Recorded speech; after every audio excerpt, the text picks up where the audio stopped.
Hello everybody. If you clicked on this video, you're interested in turning wheel weights into potential fishing lures in the future. What you're going to need in order to do this process is you're going to need some wheel weights, which I have a couple containers of, a melting pot, a crack spoon, which we'll talk about that later, a place to put all your scraps, and a mold. Alright, first up is our pot. You can tell that there's still some residual lead down at the bottom. This is because after I get done using it, I like to let it cool, and then what I'm going to do is just use my handy dandy crack spoon. I'm going to scrape all this stuff out.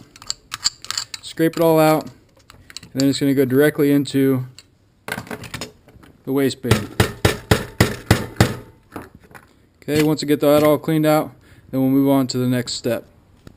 Now that the pot's clean, we can go ahead and proceed to the next step, which is, if you look over here in my box that holds all my lure making stuff, got all kinds of ingots in here that were previously made. Then I got all these little things that look like Hershey Kisses. These are important for starting the pot off. We get these from when I make jigs. This one, for instance, did not turn out right. That's why it has no brush guard or anything in it. But the Hershey Kiss comes right off the top there. It's important when you're starting off your pot that you have some small pieces of lead in there, because if you put big pieces in, like this one for instance, it's going to take some time for that thing to melt down. I like to get the process started quickly so we can move through all this lead that I have to go through. Alright, let's go ahead and plug our pot in. We got some small pieces in there. Like I said earlier, the smaller the pieces, the quicker they melt, the quicker we can get this process going, because it can be time consuming. So now it's really just our waiting game. We're waiting for the coils at the bottom of the pot to get hot so we can start melting down these wheel weights.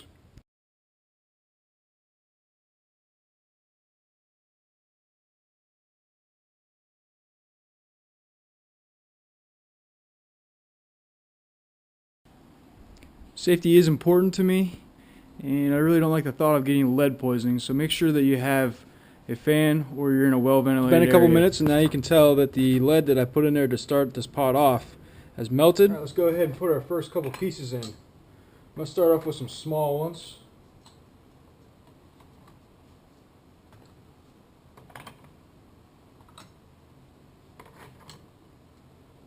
As you can tell, putting these wheel weights in here, they deal with all kinds of road grime and everything over the years, and they smoke really bad. This is why it's important to have that fan like we talked about, or be in a very well ventilated area. Now you can see that there's all kinds of buildup on our pure melted lead.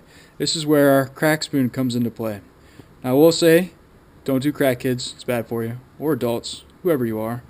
But this guy comes in handy to clean off the top of our lead. So go ahead and scrape it off and then go straight into our waste bucket. So just keep that stuff off there, and you can see that underneath there revealed some nice lead.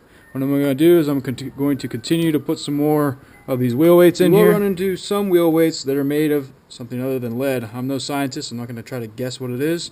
But all I'm going to do is discard it because it's no good to me. Looking at our ingot mold, we got 4 different slots. We got 2 slots that are a ½ pound, and we got 2 slots that are 1 pound each. So a total of 3 pounds here that we can make at one time. Now when you're actually using this, take in consideration how hot the lead is. Okay, I'm using this old workbench. I really don't care what it looks like or what happens to it. It will burn a little bit. So take that into consideration when you're pouring the lead into this mold. I'm at a point now where I think I got enough lead where I can make a couple ingots. So I'll go ahead and carefully grab this guy. I got 2 spouts on this pot, so I go ahead and just pick one of them and pour it out. Go ahead and make a small one here. And the one key thing to not do is to dump out all of your lead, because if you dump it all out, then you got to start all over again. And like I said earlier, it takes a while for that lead to start melting. Cooling for a few minutes. We'll go ahead and take it off. You can see that there's smoking a little bit. Again, don't really care about this workbench too much, so it's not a big deal to me.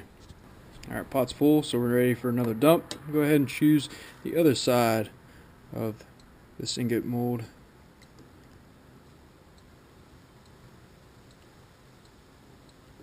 Got those poured in there.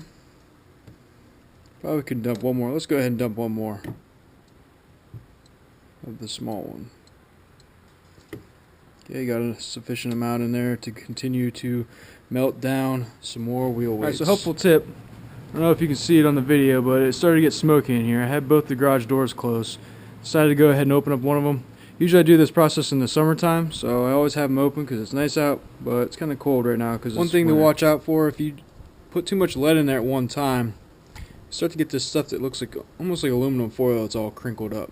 So make sure you take your time and how much you put in here because you can cause the pot to get too cold. Okay, if we look at our waste can, you can tell that we're having some issues with some of these wheel weights. Like I said before, I'm not really sure what type of metal it is.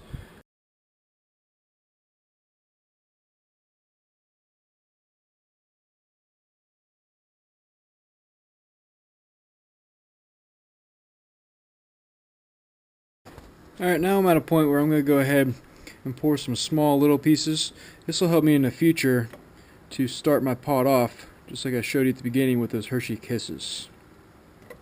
So we'll go ahead and I'll just dump this one the rest of the way out to fill that one up and empty the last little bit that is in my pot. So at this point I'm going to go ahead and unplug it.